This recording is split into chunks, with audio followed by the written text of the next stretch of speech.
cut. Welcome to the top cut. Welcome to the top cut. Welcome to the top cut. Top cut. Welcome to the top cut. Welcome to the top cut. Welcome to the top cut. Hello, everybody, and welcome into today's episode of the Top Cut Yu-Gi-Oh podcast.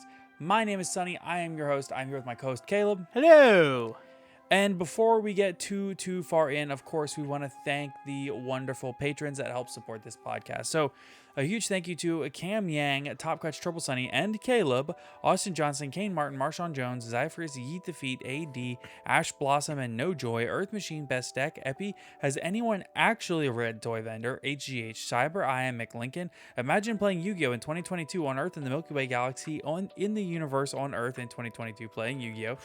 Jarrett Helton, Mountain Man, Oatmeal Spaghetti, Owen Alvarado, Pig, Quitting the Game is a Floodgate, Rudolph, Sprite Farter, Tearlament's Having This Floodgate in Your Mouth, Unbanned Number 95, Konami, Understanding and Reading are two different things, Virtually Savior's World, You Still Play Dragon Link, Will Cry Me a River while I'm dragging these nuts across your face. Every time. Aaron Gardner, Asami, Ashless Chaps, Brandon Potter, Cyberdark End Dragon is Actually Broken, Duty Booty, Dragon Maidenless Behavior, Jerry Beansman, King Henry, Old Man Red, Pin Code 143, Ray Powell, Shockmaster Did Nothing Wrong, Slaking It Up, The Metakillers Podcast tries to indoctrinate Sunny and Caleb to play Flunder, hashtag Flunder Best Deck, L plus ratio plus Opelousas is not a floodgate, Where Opelousas Dating Sim Konami. Thank you all again so much for your continued support of the podcast. Today's episode is brought to you by Gem Accessories. Gem Accessories is one of the leading accessory manufacturers within the trading card game space. Known for their deck boxes, Gem also has an amazing lineup of binders, backpacks, and more. Some of our personal favorites include the new KLRZ Icons deck boxes, the Secrets binder, and the Jaguar or Puma backpacks. For all of these amazing products and more, be sure to check out Gem Accessories using the link in the description below or on Twitter at XGemAccessories. Again, you can find them using the link in the description down below or on Twitter at XGemAccessories. Now, back to the show. Of course, we want to thank all of our wonderful sponsors. So thank you, of course, to the Millennium Threads. Woo! I gotta do this in my head. Millennium Threads, so much. Thank you for sponsoring the podcast. You can use code TOPCUT10 on their Etsy page to get 10% off of your order. And I recommend the hoodies. Great quality stuff. Also, be sure to check out the Dragon Shield Games affiliate link down, or Dragon Shield Sleeves affiliate link down below. You just click it before you shop and you can get some awesome deals on some really cool Dragon Shield products. And of course, the last thing is our TCG Player affiliate link, which is down below. Again, just clicking before you shop costs you nothing extra to support the channel. Heck yeah. Of course, the biggest way that you can support us and the channel is by, if you enjoy the content, go ahead and clicking that subscribe button. It costs you absolutely nothing and it just helps us out a ton.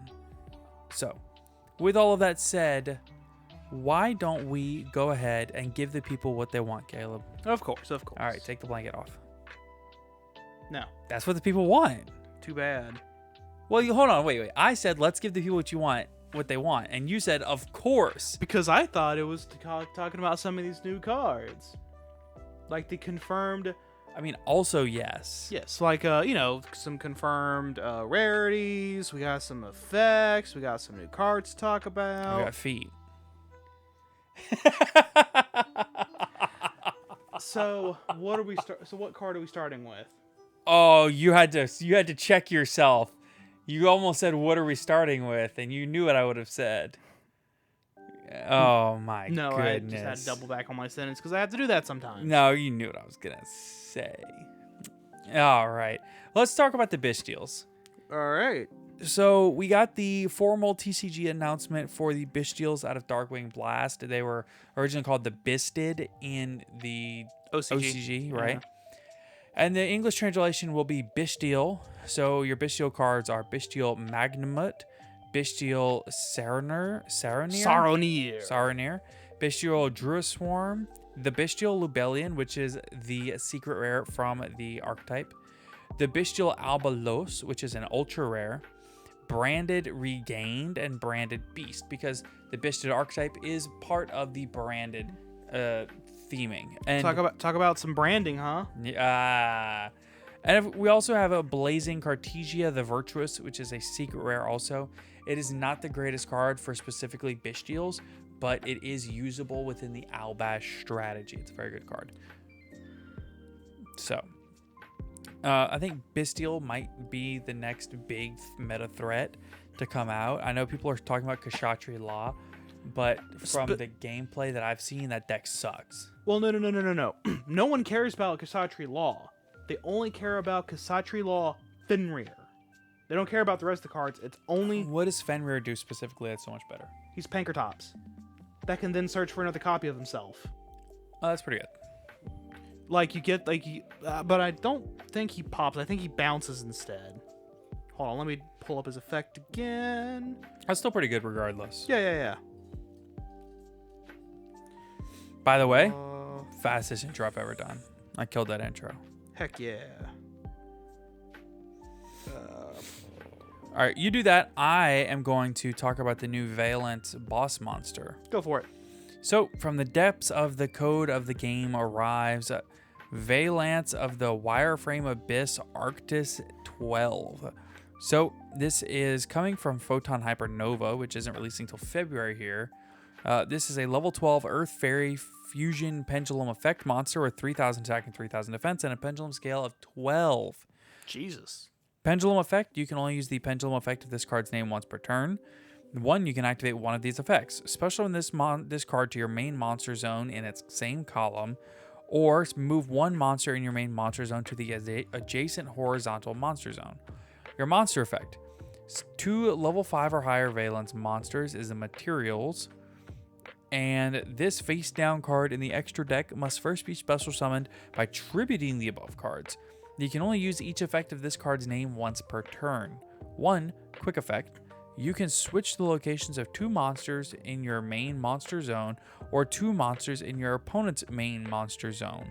2. If a card or cards in the main monster zone, in the monster zone moves to another monster zone, you can destroy 1 card on the field.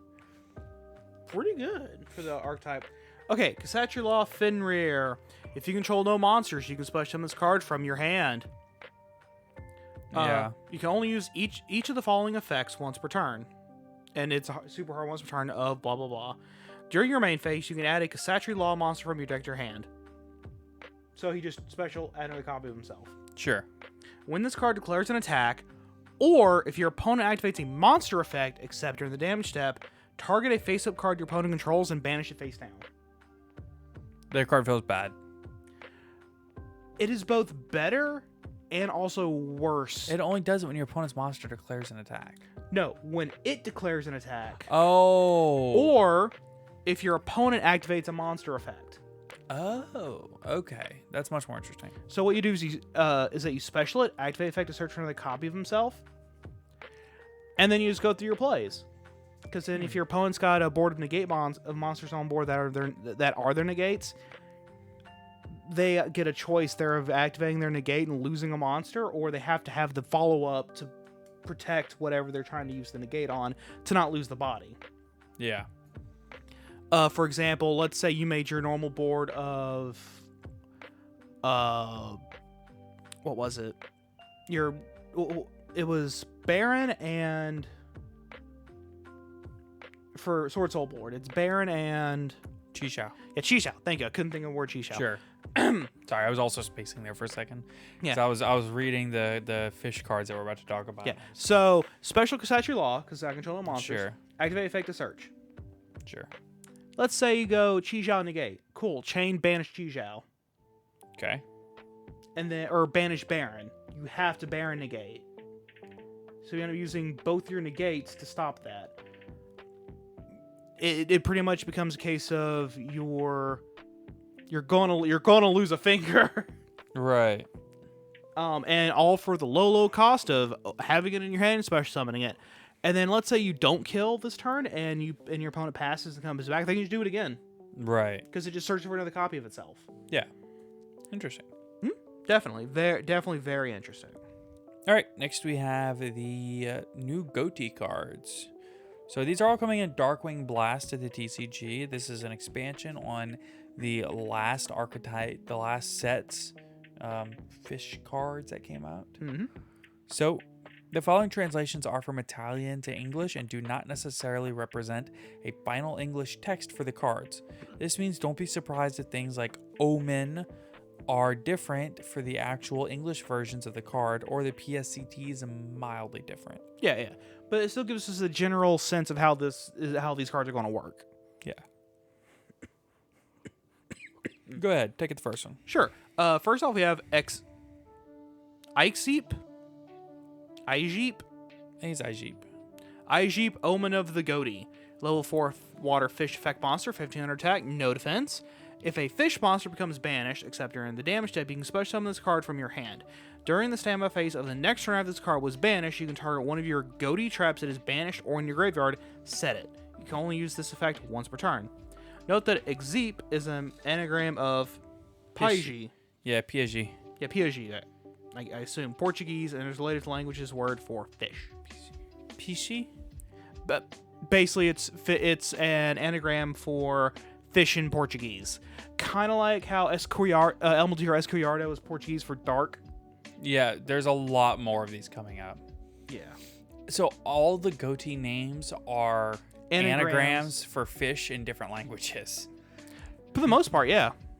All of these are. Next we have Snopios, guard Shadow of the Goatee. Level 6 water fish effect monster, 2100 attack, 0 defense. During the main phase quick effect, you can banish 2 fish monsters from your hand and or graveyard. Special summon this card from your hand. If this card is special summoned, you can target one face-up card on the field, banish it when it leaves the field. If this card becomes banished, you can banish one fish monster from your graveyard, add this card to your hand. You can only use each effect of Snopios, Shadow of the Goatee, once per turn. This one is an anagram of poisson, which is French for fish. Chocolat bleu. Omelette du fromage. Next up, we have Zep, Ruby of the Goatee. Level 2 water fish tuner. He's a tuner. No attack, L1000 defense. You can banish this card from your hand, then target a fish monster in your graveyard. Banish it. It's a self-DD crow. Yes. It's funny. During your opponent's turn, while this card is banished, you can special summon it. If this card is special summoned, you can, except during the damage step, immediately after this effect resolves, synchro summon a fish synchro monster using this card you control. You can only use each effect of Zep Ruby of the Fish, Ruby of the Goatee once per turn. Zep is an anagram of pez, which is Spanish for fish. Yep. Next we have Arianpos, Serpent of the Goatee. Level 6 water fish synchro effect monster. 2100 attack, 0 defense. Materials, 1 tuner, 1 or more non-tuner monsters. If this card is synchro summoned, you can banish one level 6 or lower fish monster from your deck. If this card is sent to the graveyard as synchro material, you can target one fish monster in your graveyard, banish that target. Then you can add one fish monster with an equal or lower level from your deck to your hand. You can only use each effect of Arianpos' secret Serpent of the Goatee once per turn. Note, Arianpos is an anagram of Opsarian, ancient Greek for fish. Neat. Next up, we have Guoglim. I would think it would be Guoglim. Yeah, Guoglim. Spear of the Fish. Spear of the Goatee. Man, Guoglim just looks like a magic card name. Honestly, it does. And the art looks like it too. Guoglim, Spear of the Underdark. Yeah. Or something. Or Spear of the Deep. Level 8 water fish synchro, 2700 attack, no defense. Materials, a fish tuner and a non-tuner and one or more non-tuner monsters. Near impossible, right? Yeah, and so hard. At the start of the damage step, if this card bows an opponent's monster, you can banish that opponent's monster. At the start of the damage step. Man, that's pretty good. During your opponent's standby phase, you can banish this card. Then, if all monsters use as synchro material for this card synchro summon are in your graveyard, you can special summon them, but then banish them when they leave the field. He can desynchro himself. Yep. Don't you just love how slowly that realization came as I went through that sentence? Yeah. But yeah, this dude can just desynchro himself. Let's see. Guoglim is an anagram of Mulgogi. Mulgogi. Mulgogi, the Korean word for fish. Yep. Next, you have Goatee Cosmos, a normal trap card. Apply these effects in sequence based on the number of banished fish monsters. 1+, your fish monsters cannot be destroyed by battle this turn. 4+, the activation and effect of fish monsters' effects activated on your field cannot be negated this turn. And 8+, special summon one fish synchro monster from your extra deck. This is treated as a synchro summon. You can only activate Goatee Cosmos once per turn. Oh man, that's so funny. That's crazy. Not only is that crazy, if it's if it's the one that banishes itself, it can still bring it back because it was still classified as being synchro summoned. Yeah, that's true. crazy. All right, next up we have Goatee Fury, continuous trap card. You can target a fish monster you control and one monster your opponent controls. Banish both until the next standby phase. If a fish monster is special summoned to your field while any card is banished, you can banish this card from your graveyard or a face-up spell trap zone. All fish monsters you currently control gain 100 attack for each card currently banished. You can only use each effect of Goatee Fury once per turn. For what it's worth, there are a few synchro fish monsters in the game that you can summon off of that. White Aura Whale, I'm looking at it. There's also White Aura, Dolphin? Yes, and Bahamut, and Monoceros. Yeah. And it's basically a narwhal. And Ravenous Carco Dragon, Archetype. Oh, Croco. Yeah, Ravenous Carco Dragon. Interesting. Mm-hmm. The Gotti archetype shaping up to be doing something. I don't know what it's doing, but it's doing something. It do be doing somethings. All right. So, how do we feel? I think the archetype's pretty cool. All right. Let's see. What do we got next? Oh, yes. I got dibs, dog. Plunder Patrol Ship Jord. Go for it. All right. I could see the disappointment on your face because you wanted to read it because it's pretty hype. I've reread it. The hype is coming from the memes. Dude, the effect should be where the hype is coming from. This card's crazy. Also, the artwork is fantastic. True.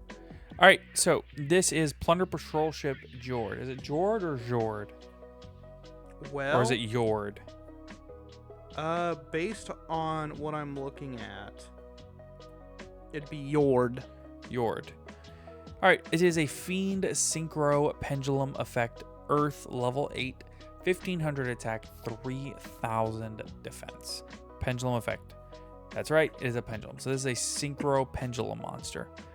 You can only use the Pendulum Effect of this card's name once per turn. 1, you can declare one attribute.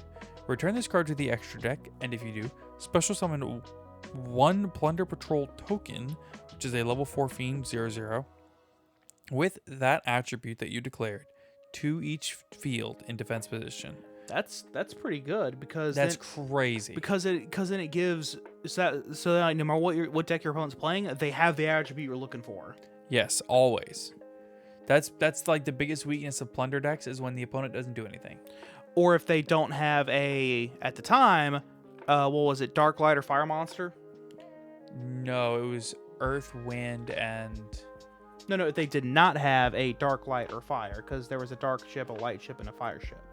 Yeah. So if they weren't playing a Dark Light or a Fire-based deck, gee, how many of those are there? Right. You were kind of... SOL. I was going to say you're just not going to get to play the game. Yeah. All right, and the monster effect. One tuner, one or more non-tuners is its synchro materials. You can only use the first and second monster effect of this card's name each once per turn. 1. If your opponent special summons a monster or monsters, you can add one Plunder Patrol card from your deck to your hand. Then, if this card is equipped with a Plunder Patrol card, you can special summon one Plunder Patrol monster from your deck. Crazy. 2. You can target one Plunder Patrol card in your graveyard, add it to your hand, and if you do, place this card in your pendulum zone. Holy moly. Oh, check this out. Jord is the Norse Earth goddess. This is so freaking good. Oh, yeah. So what I like about it is that... this card feels like the most pushed card that I've ever seen. So, like, what I like most about it is on the artwork. So it's an Earth attribute ship, right? Sure. So what do you think an Earth attribute ship would look like? A tank. Yeah, it's It's a ship. It's a land ship with wheels. It really do be like that. Just driving on the beach. Also, the head of the ship, the mast of the ship looks kind of like Yoshi. You're not wrong. Yoshi. All right, we got some more cards coming out of Darkwing Blast. This is the upcoming TCG set releasing on October. The pre-release is on the 15th. I think official release is the 21st. Yeah. So this is all the ninja cards. We've actually already covered all of these ninja cards. What we have not covered. There is one thing I do want to mention about this archetype that is absolutely hilarious. What? In the new, where is it at? Ninjutsu Art of Dancing Leaves. It says you activate this card by targeting a ninja monster or a face-down defense position monster on the field and tribute it. It doesn't say your ninjas or defense position or face-down defense position monsters. What card is this again? It's the continuous trap near the bottom. Ninjutsu Art of Dancing Leaves. Why does this matter that it doesn't specifically target ninjas? Well, if you scroll up to the equip spell right above it, first line. Oh, so you can equip it to your opponent's monster and make it be treated as a ninja monster. Yep. You can also do stuff like Book of Moon and stuff like that to flip them face down and then tribute them off. Yeah. Now, there wasn't one new card. So we got, this big announcement with the YouTubers. And the YouTuber who did the ninjas did also get to announce a new world premiere card. So this is a TCG exclusive. Yep. Destructive Daruma Karma Cannon, which is a trap retrain of an old vanilla monster from back in the day. Is it? Yeah. Dharma Cannon. Okay, I'll believe you. Yeah, old card. So it's a normal trap. Change as many monsters on the field as possible to face down defense position. Then if either player controls a face-up monster, they must send all face-up monsters they control to the graveyard. It reads broken because it books a moon everything on field, and then anything that was immune to the trap card, towers, and link monsters all gets into grave. Yeah. And yes, if they have if your opponent's a monster that's unaffected by this trap card, it does still get sent to graveyard because the trap card isn't sending it to grave, it's making the player send them to grave. Yes. Which is entirely different. Which is bizarre, but hey, it's cool. It is bizarre. I think it's a cool card, and it still works really well because then afterward you can Ninjutsu Art of Dancing Leaves and tribute off their now set monsters. Right. All right, next we have the new V-Jump promo. We talked about this, I believe, on the last episode. Like literally the last episode, but now we have the effect. Yes. So And this is Beetle Amalgamation Zex Stagger. A level 8 wind insect effect monster. It's Amalgamaton. I guess you're right. 1500 attack, 2600 defense. You can only use the first and third effect of this card's name each once per turn. 1. If an insect monster is special summoned, you can special summon this card from your hand. 2. Gains 300 attack for every insect monster on the field. And 3. During the end phase, each player can special summon one insect monster from their hand or graveyard, but its effects are negated. That's actually not the worst thing.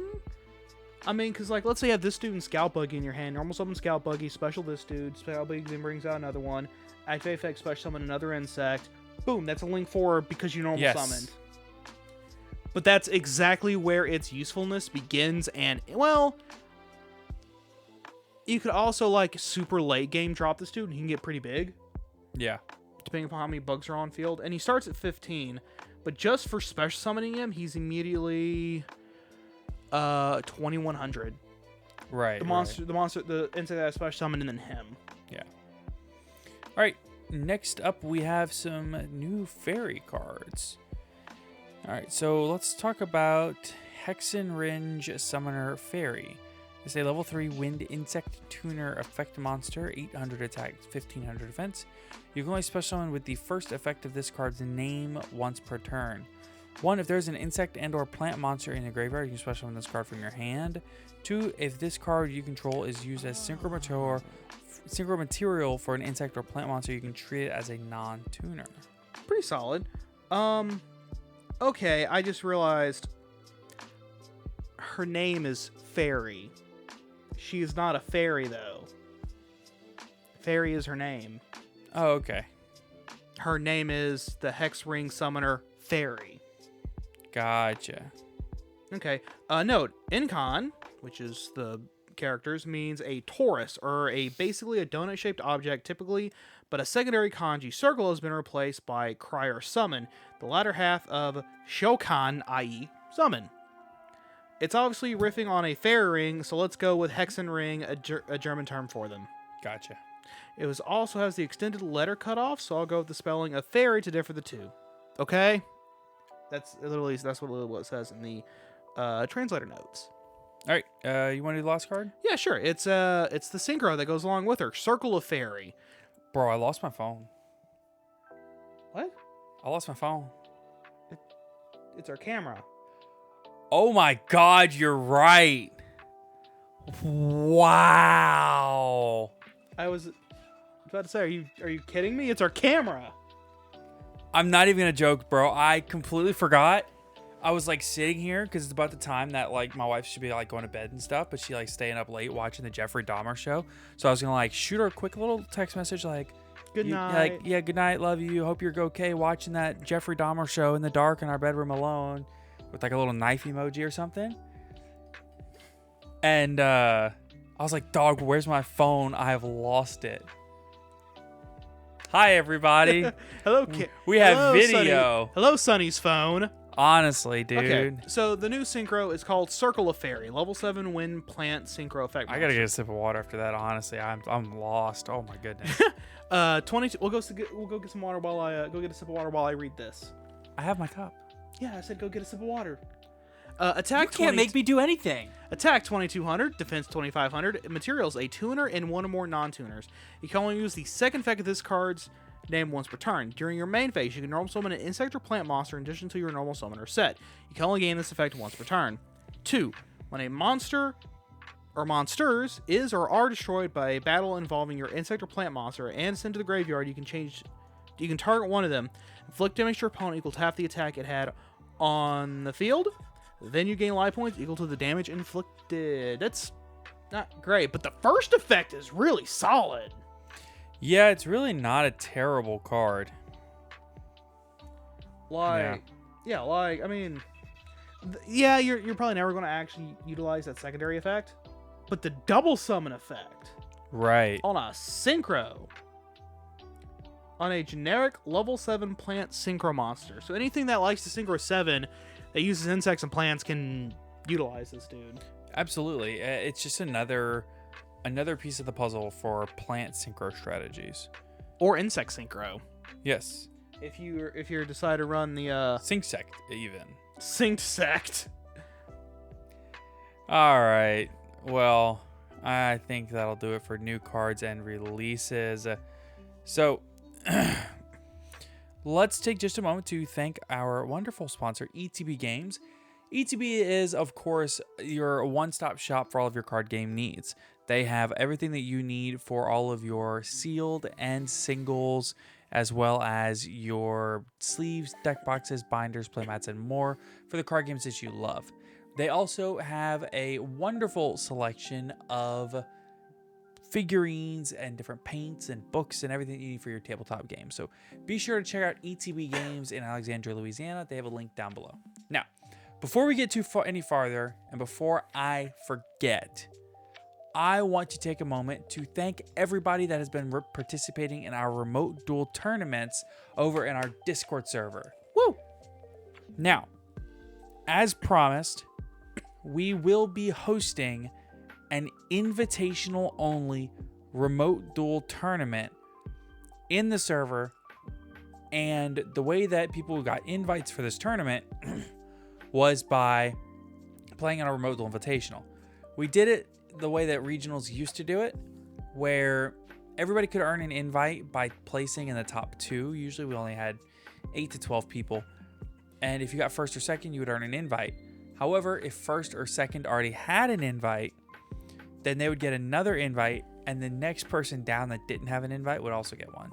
So you could potentially get 3 or 4 invites per tournament. You know, there's definitely ways.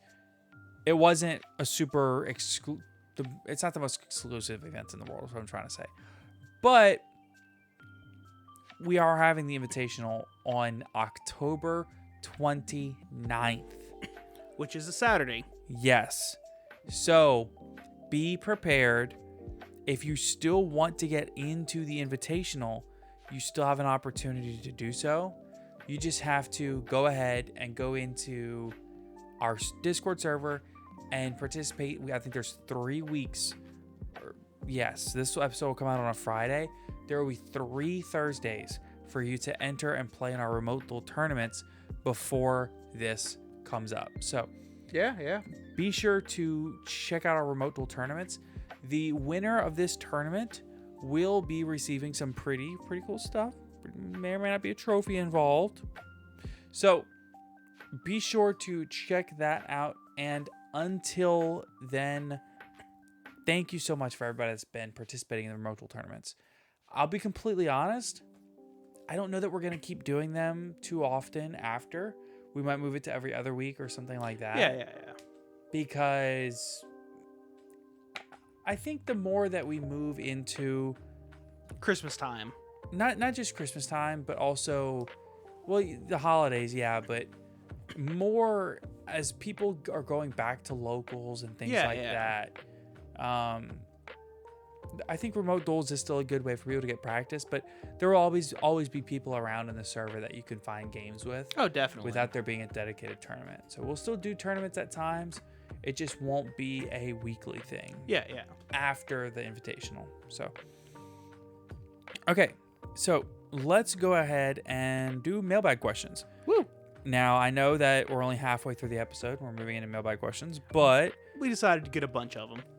yeah, well, I sent out an at the whole server and got way more of them than I thought we were going to get. Mhm.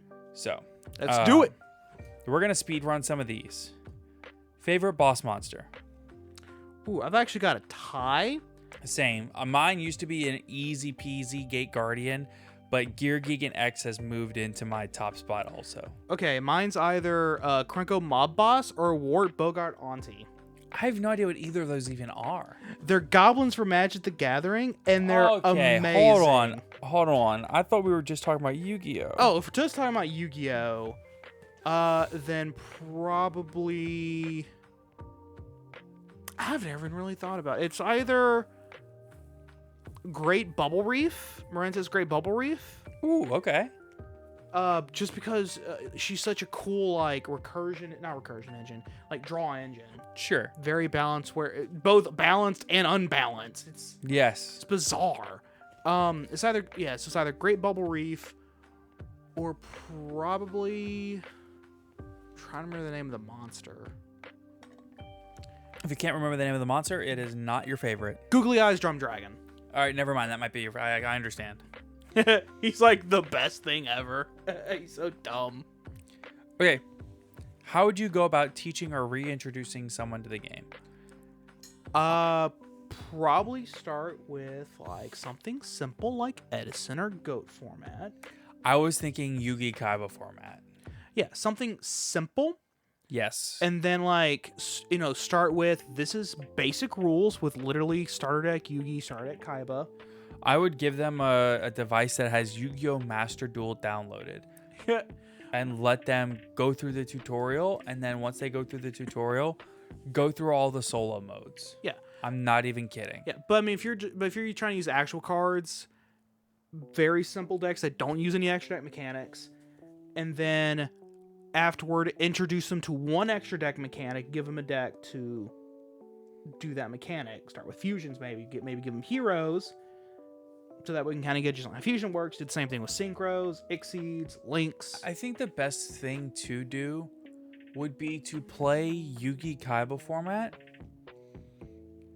And then after playing Yugi Kaiba format, then go into, say, around Edison. Yeah. Because in Edison, you have... You skip over just the weird, like, GOAT format. Yeah, you've got a fusion deck, but it's unlimited, and you only have fusions, and you don't really actually summon them the right way. You summon them via metamorphosis and stuff, and it's weird. And then you just had a big, thick extra deck full of fusion monsters just to bluff whether or not you were even running metamorphosis. Right. So I would skip over that, and I would go straight into Edison format. Yeah. Where you can teach them, or even Plant Synchro format, where you can teach multiple different types of extra deck mechanics, or even straight into hat format, to be completely honest with you. Well, I would do like Edison first, because then you could teach them about the differences between regular fusion and contact fusion. Yes. With Gladiator Beasts, and you can also teach them about synchro summons, synchro monsters in general. Yes. In the concept of tuner. Then after that, I would go into Exceeds, which are actually, once you like read an Exceed and get it explained how you do it. It's the easiest one in my opinion. Oh yeah, it's the easiest one to understand just on a base level, because other than maybe Lynx. Yeah, because well, no, actually, I think it's easier than Lynx. Oh yeah, no, because it specifies on the card what the materials are. Then at that point, it's just you stack them one on top of the other. And that's it. And like, it's really easy to pick up and get. It took me forever to understand pendulums and link monsters. Yeah, it took me a long time to get link monsters too, but I think there is a realistic there's a realistic argument to be made that if you're introducing someone into the game, you can just ignore the existence of pendulums altogether. For the most part, when I got back into the game, I didn't know what pendulums did for the longest time. I just picked up Dinosaurs, which is a great deck to play because Modern Dinosaurs has Synchros, Exceeds, and Link monsters. Yeah. So Dinosaurs really kind of give you the gambit of all the different extra deck mechanics that are really relevant. And then fusions are just kind of easy to understand. And pendulums don't really exist anymore. So yeah. Well, especially if it's someone who was in the game originally and watched a lot of the anime, because they did use the fusion mechanic a lot in the anime. Right. Then later they kind of moved away from it, especially after GX. Yeah. I just think that Dinosaurs is a great first competitive deck for people. Because also, first off, it's dirt cheap. Oh yeah. And you don't so cheap, and you don't need expensive staples to make the deck function either. Yeah, that's fair. Yeah. Like you don't need ashes to help, but ash is cheap. Now it is. That's true. It's $5 a copy for now. Yeah, for now. By the way, if you don't have your ash blossoms, they are not getting cheaper than this. Get them now. Get them right now. If you need throw-ins on trades and you're $10 or $15 apart on trades and they have common ashes, get them. Get them. Take them all. Get every ash blossom you can get your hands on, because in a year's time, ash is going to be $20 again. Oh yeah, like after the Rainbow Dragon structure deck comes out of print, they're going to be well, I don't think they're going to be 20. They will be $20. I'm thinking 15. Because now there's two common printings. One of them was would have been $30. No, I was saying one of them was incredibly recent. Like yes, yeah. But now after that, though, if they don't do any more reprints of Ash for another 3 years, Ash needs to be in every structure deck for the next 5 years. Oh, absolutely. There's got to be so many of them that people just have an entire bulk binder full of them. Yeah. All right. What was your favorite deck that you've played? I'm currently sitting on as a tie on Labyrinth and Marincess, actually. I am on a tie between Sword Soul and Tri Brigade, honestly. And I know that sounds crazy because I reminisce heavily about my days of playing Geargia and stuff. But, oh my goodness, dude. I have had such a good time playing Sword Soul and Tri Brigade. It's a different kind of Yu-Gi-Oh that I enjoy. Yeah, for me though, it depends on what mood am I in. Am I in a if I'm in a mood of I'm going to let you do this. I'm allowing this. I'll allow it. Yeah. I feel more Labyrinth. Sometimes I just want a wombo combo. Yeah. Favorite card mechanic? Probably Link Summoning right now. Mine is probably Xyz overall. Yeah. Mine changes from almost day to day. Yeah. A structure deck you would like to see? Give me Geargia 2.0. Let's go.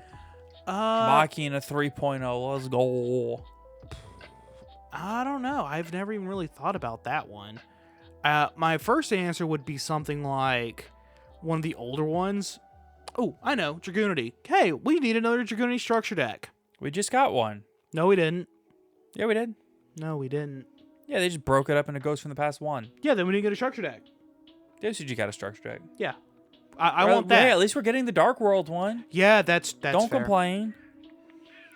All right, why didn't they ban Mystic Mine? Because Yu-Gi-Oh! Reasons. Yu-Gi-Oh! TCG views Mystic Mine in the same way that Yu-Gi-Oh! OCG views Maxi. It is a necessary evil in their eyes to slow down the pacing of the game and make lesser competitive strategies more competitive. That way, they can sell more cards. They do not want tier 0 formats. They want high levels of diversity in the game, and Mystic Mine allows them to create artificial levels of diversity. That's it.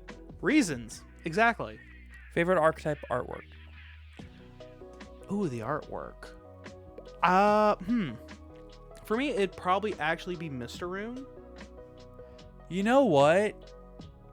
Runic might be the right answer here. Runic, that was the TCG name, yeah. Runic is such a cool concept for art for TCG. Truth be told, everything out of Tactical Masters. literally all the archetypes out of Tactical Masters for me are all equally cool. Yeah, they really are really, really cool. Like, just as a concept for what they are, which is just all different forms of video games, it's just so cool to me. Of course.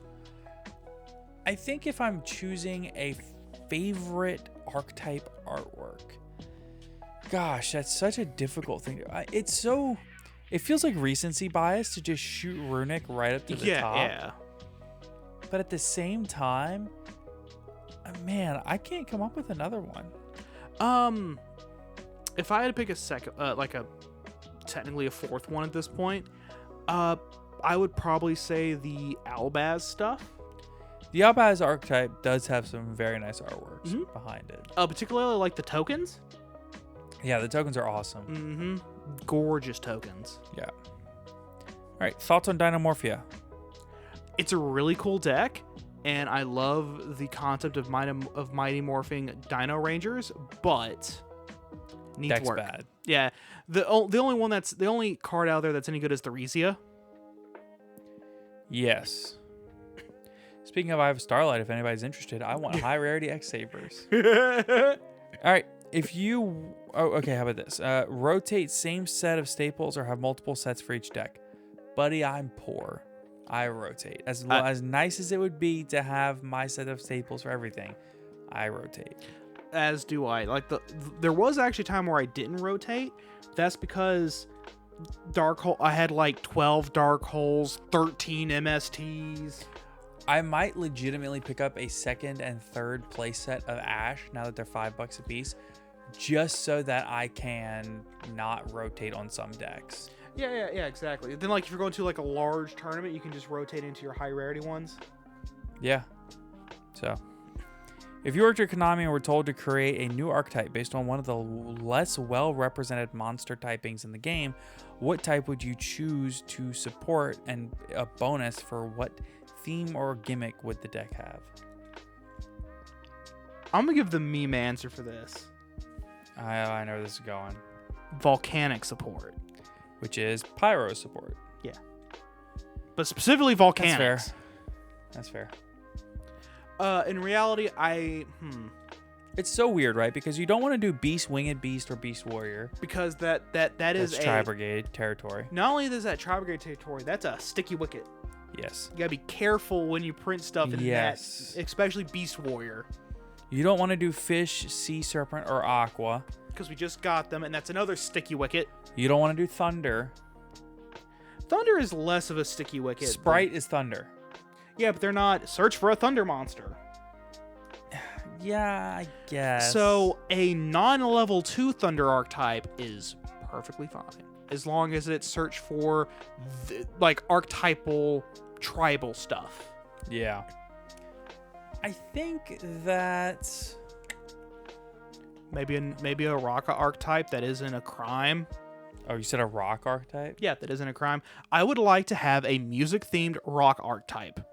You know what the rock and rollers. You know what archetype is wildly underrepresented in the Yu-Gi-Oh! Trading card game that we need more of? Archetype or type? Typing, I mean. What's that? Machines, dog. Why don't we have more machines in the game? There's not enough machines. Bro, I sorted some of your bulk. Dragons. Bro, I sorted some of your bulk. You have an entire box separated that's just machines. I'm aware. I'm not even done sorting your bulk, and like half the other stuff is more machines. Caleb sorts my bulk for me, and I give him whatever he wants out of it. Pretty much. So, all right. What archetype or archetypes would you like to see more support for to make them more meta viable? And what would this new support do for these archetypes? All right, hear me out. Geargia support. And what it does is, if you control a face-down monster in your field, it's a level 4 machine, you special summon it from your hand, And then flip that face-down defense position monster face up and trigger its effect if it has one. And if it's a Geargia monster with a effect that activates when it's flipped face up, activate the effect. Yeah. Literally just a way to abuse Geargia armor. Yeah. And make it a not once per turn. Yeah. Yeah, I don't see why not. Yeah, well, because if you do that, then you just keep setting and resummoning your Geargia armor. Can the armor set itself? Is it a flip-flop monster? Yes. Huh. But is that flip face down thing a hard once per turn? Soft once per turn. And Geargia Accelerator special summon itself from the hand if you control a Geargia monster is not once per turn. Well, that's the thing, because so like, let's say you set the armor, and then you can special summon the abuser. Yeah. Flip, search for accelerator, special accelerator. I'm with you. That's it. Or you could search another one of the abusers and the flip face down, it boop, again boop. and do it again. Yeah, and that would give you two rank 4s, one super rank 4 that requires more than 2 materials, or a link 4. Or, I mean, a link 4 plus a body. Oh yeah, very possibly. Yeah, because you go, okay, if you have the armor set, you special, and then flip armor, search another one of that guy. So you have 3 of that guy and armor. And on the last armor flip, you search for accelerator. Yeah. Maybe. It would be broken beyond all belief. The Yeah. issue is it's a 2-card combo. Yeah, exactly. So, now if I had to add cards, I would probably do harpies, just because I like harpies. that is fair. Harpies are cool. More specifically, I like the way they play, particularly along what is that rank 4 Xyz they got? Phantasm Dragon? Yeah. Yeah, I really like the concept of Phantasm Dragon, where the more harpy monsters you control, it gets different effects. Yeah. And I really like that as a game mechanic, because then it gives you a reason to not just keep, linking them away and stuff like that. Yeah, and synchroing and exceeding and blah blah blah blah. It gives you a reason to keep these weaker bodies on board.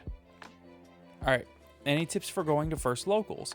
I was finally able to get all of my hand traps due to the Megatins and the Crystal Beast structure deck, and I would love to go, but I'm nervous of looking dumb in front of others, especially playing against decks I'm not familiar with. Just got back into the game last year. All you can really do is just kind of take a deep breath, and if you know that if you've been to this local, just kind of dropping in to still check out the venue. If they seem like cool people, let them know, hey, this is my first tournament. Can you show me the ropes? It's basically what me and Sonny did.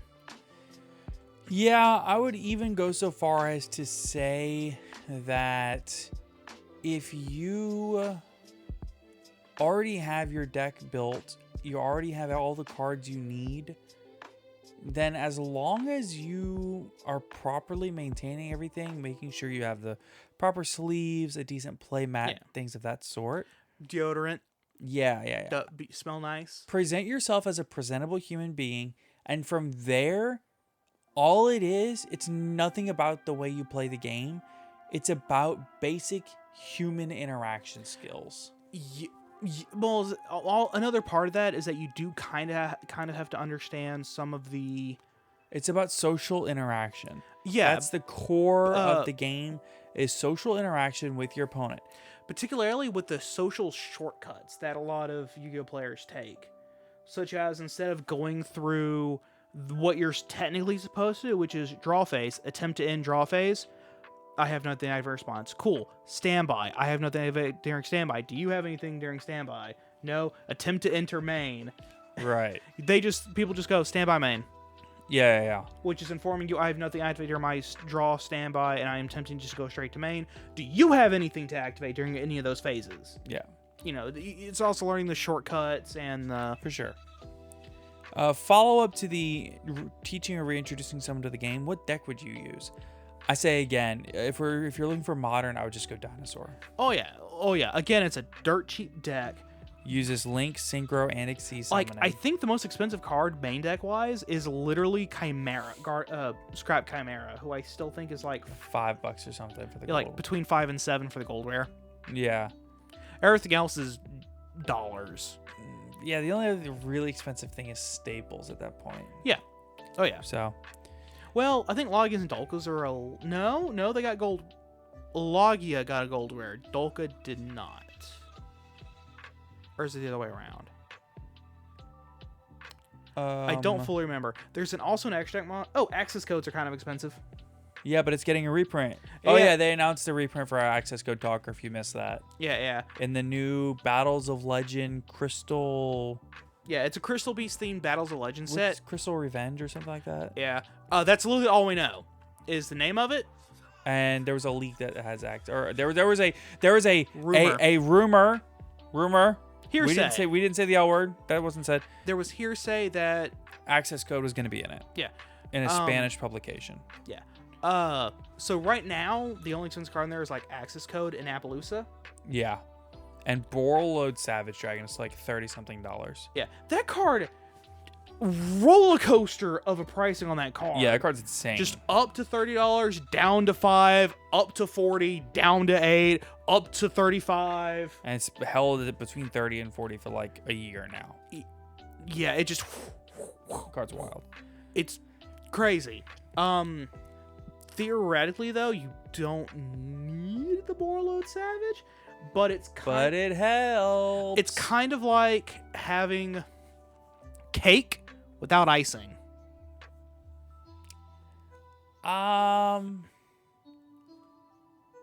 Honestly, when you were playing the deck, you weren't even playing Savage. Nope. And it wasn't because you didn't have one. You had access to one. You just didn't have the deck space. More specifically, I didn't have the scrap engine. I didn't have chimeras. No, you did. You had everything you needed, but at the time... Right, I was doing something funky. Yeah, you needed space for the Predaplant and Destroyer Phoenix Enforcer package. Yeah, I was like, yeah. I mean, now I would run it. But Dolka can basically do Logia and Dolka can basically do the same thing. Pretty much. Like, if you make a And Logia... Dolka's not once per turn. Yeah, like, if you make or once per chain. Yeah. Yeah, so, like, if you just kind of go shrug, make a Logia and a Dolka, you have... It's better than a Borreload Savage. Logia and Dolka on board. Pretty much, yeah. Like, the only thing that it can't stop is Dark Ruler No More and Forbidden Drop if they send a monster. Right. Two things that... No monster negate can stop. One monster negate can stop. Hot Red Dragon Archfiend Abyss. Correct. Yeah. Because you can activate something else and then activate Hot Red Dragon and target the card. All right, we got a bunch more in just a couple minutes. Yeah. My little brother hates any form of interruption, hand traps, negates, etc., but absolutely loves floodgates. What disciplinary action can I take to hopefully make him reconsider his interests? Let him play the floodgates, flip a roll decree on him. Yo! That was so much meaner than what I was going to say and so much simpler. Hold on. Oh, Hold on, my I'm not God, done. that's so brutal. Hold on, I'm not done. Make a beat cop. Tribute summon Jinzo. Oh my God. No, not Jinzo. Just flip the roll decree, make a beat cop, put the patrol counter on the roll decree, and just stare at him. How are you even... By the way, I've pre-read these. Caleb has not. He answered like that instantly out of instinct. My first instinct was to, depending on how young your little brother is and how what's the word I'm looking for? How much you want to rub his nose in it? No. How young Going or kind of how the pet impressionable he is. Yeah, that's fair. I You didn't might be even able to consider that. convince him, because kids are not always the brightest. You might be able to convince him that there was another new ban list, and they put Red, Reboot, Harpy's Feather Duster, and Heavy Storm all to 3. A third option, Which only works for a little while, but it proves to him that there's an issue here. another option, which is probably the better option, is to just show him why floodgates are hand traps are better. Interactions are better than floodgates. Yeah, not even better in game, but why they create a better atmosphere for play. Yeah. So what we're saying is play Eldritch against him. Play full floodgate Eldritch against him. Yes, that's the only way you can win this. It would also depend on what deck the little brother is playing. If the little brother is just playing floodgate the deck, roll decree. If not, Out floodgate him. yeah, just out floodgate. You can do it, but better. And then explain, this is why we don't floodgate people. No.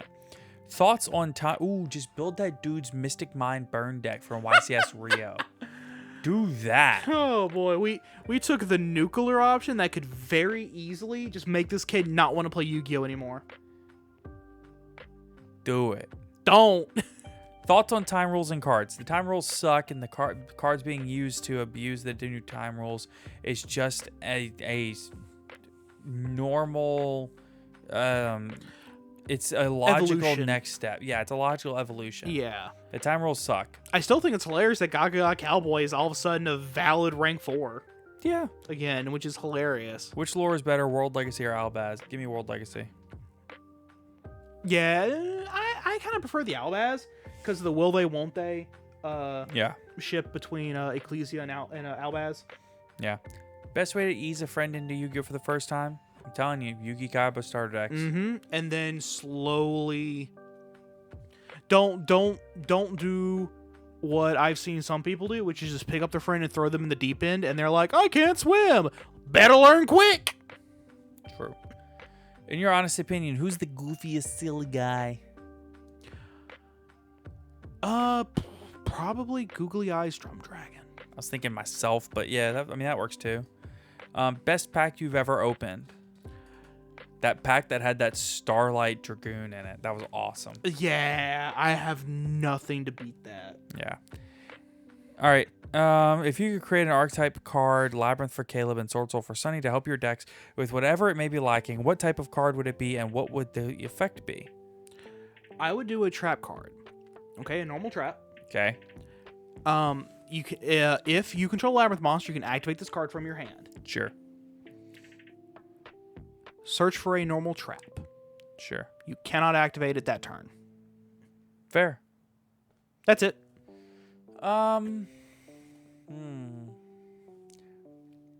Actually, that kind of makes it redundant. It keeps you from like searching an imperm and then using it on your opponent. Yeah. I think I make a card that basically says if you control a face-up Sword Soul monster, you can discard this card from your hand to activate this effect, and the effect is some form of interruption. Because that's Sword Soul's biggest issue is that... Oh, like a Book of Moon effect. Right, something like that. On a hand trap if you control Sword Soul. Yeah, so basically either Sword Soul hand trap or Sword Soul graveyard banish effect. So like you can banish this, like you could banish this card from your graveyard to tribute one monster your opponent controls or something like that, right? Yeah. So like the idea is Sword Soul already has like great forms of on-board interruption and varied types of interruption, which is good. But Sword Soul does struggle to have interruptions that come from the hand and or the graveyard, which is currently the deck's biggest weakness. So having something to be able to do that, and I'm really having a better thing to bin off of Taya rather than just one of your tennies. Oh, even would be really great. Or even just while this card's in your graveyard, quick effect, you can banish this card from your graveyard, pop a card destroy a card on the field, non-targeting. Yeah. That'd be pretty good. Best duel you've ever had. Oh, I've had a lot of really good ones. I've been playing so long that I can't make a single duel stand out in my mind at all. The only duel that stands out to me was back during our first YCS and the Attack of the Giant card where I was up against the Mermail player with Fire Kings, and I got the Garunix loop on him. Yeah, dude, you talk about this game all the time. Because, like, the dude came in there fresh out of the shower. By the end of it, whoo! Yeah, you can smell him. He was stanky. He was sweating. Because he was afraid he's about to lose to Fire Fist. Fire Kings. Fire Kings, thank you, with Mermail. It's fire-water format, not that kind of fire. Mm-hmm. I remember we were at a case tournament a few months ago, and it was a Sword Soul mirror match, and it was me and this dude playing each other, and I'm just like... Oh, dude, we went back and forth. Like, every game, we went to game 3, and every game, we each made multiple misplays.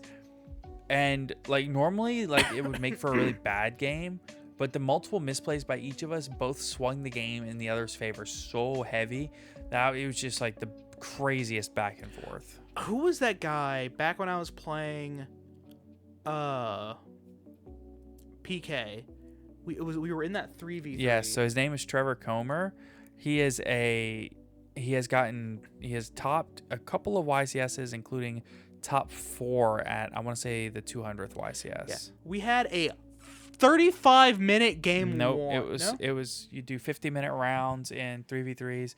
It was a 47-minute round game 1. I knew we had like 5 minutes at most for the second game.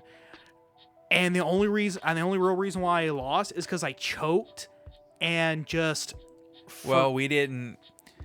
We were helping you because we were both done with our games early. Trevor won his, I lost mine, and we were trying to help you out. And there was a play that we misunderstood the situation and told you to do the wrong thing.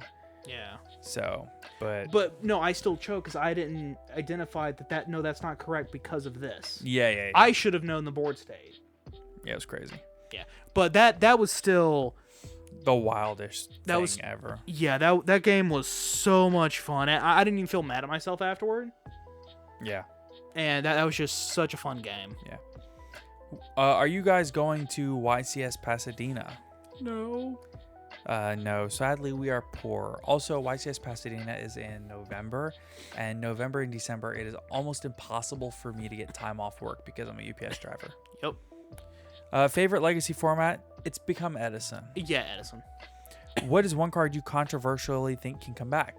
Wind-up carriers and Matey, please. I'm begging you. I'm gonna have to agree with the Zen. I'm on the fence between Zenmaity and Blaster, but Blaster really isn't that controversial, I don't think. Yeah, I don't think so either. What is one card you think controversially should be banned? Ooh. That's a good one. All right, hear me out. Mm-hmm. I think that Alistair should be banned. No. I know what you're gonna say. I think it needs to be ratted into a Gemini monster. The most chaotic way to get rid of the problem. I genuinely think that Dimensional Barrier should be banned. That card blanking entire game mechanics. Oh yeah, no, I at that where it can be you can respond to like if your opponent does Duster, they just chain it. It's like, oh well. Yeah, GG. and there's no cost to it. That's my biggest issue. And with Red Reboot gone, there's no way to respond. You have to have a set judgment ready to go. Yeah, which is impossible to do on turn 0. Yep. What is one card you controversially think is perfectly fine just as it is? Perfectly fine just as it is. Truth be told, The entire Sword Soul deck is fine. Rivalry and Gozen. You're an absolute crazy person. Hear me out. They don't affect the 2 decks I'm playing. So why should I care? I play Rivalry in the main deck. Rivalry needs to go at least to 1, if not 0. But all no, of them. But no, hot take. I do agree. They need to go to 1 or 0. I really have no opinion on this one, actually. Yeah. If you can make one archetype tier 0, what would you do and how would you do it? I still say Girgia the way I said it with that one monster. I don't think there should ever be tier 0 anything. Fair. How do you feel about Rouge decks this format? Not Rogue, Rouge. I'm currently playing Plunder and waiting on stuff for Bisted. Plunder is cool. Yeah, well, Plunder's very cool now, or will be in February. But overall, rogue decks are good if you can Floodgate. If you can't Floodgate, it's not worth playing. One Piece podcast when somebody does that $100 patron tier and requests it. Why is Yu-Gi-Oh so hard to be good at? Because it requires countless hours of time, dedication, research. You have to be a lawyer, and it also requires having more than one brain cell. Yeah, me and Caleb have 2, but we share them between 2 of us, so it's like, what you gonna do? All right, hey, listen, that's gonna wrap us up for today's episode. Thank you all again so much for listening and watching this episode. We have, I don't know what we did right on the last episode, but the last episode did very, very well on YouTube. So it was absolutely my thumbnail ship. Probably. So thank you all again for your wonderful support. Again, if you're interested in getting into the Remote Duel Invitational, which is on October 29th, you have a couple of Saturdays to join the Discord server, sign up for that, and be sure to get into the tournament. Also, if you are interested in supporting the podcast, you can do it in a couple of different ways. You can, as always, join our Patreon, which there's a link to down below, and we will read the name that you choose out onto the podcast at the beginning. Also, you can use one of our affiliate links for TCG Player or Dragon Shield. And of course, you can check out the one and only Millennium Threads on Etsy. So with that said, thank you all so much for listening to today's episode of the podcast, and have a wonderful weekend. Take care, everybody. Top Cut, welcome to the Top Cut, welcome to the Top Cut, welcome to the Top Cut, Top Cut, welcome to